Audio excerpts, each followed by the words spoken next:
5A part 2, right? If you understood 5A part 1, then 5A part 2 becomes much easier.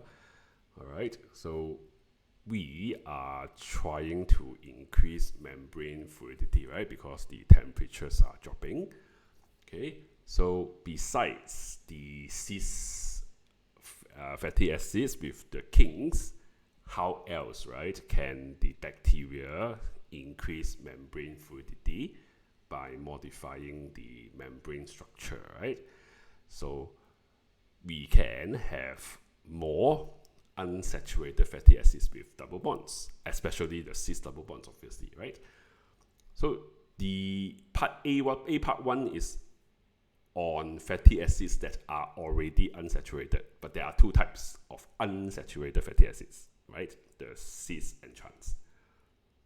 But there are still fatty acids that, or there may be still fatty acids that are saturated, right? So for those saturated fatty acids, then therefore they should be converted to unsaturated fatty acids with a double bond, and preferably to the cis double bond, right? So that would increase membrane fluidity by creating even more kinks. Okay.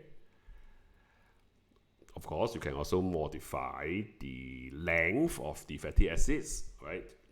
With shorter fatty acid tails, then there will be weaker hydrophobic interactions between the fatty acids or phospholipids molecules.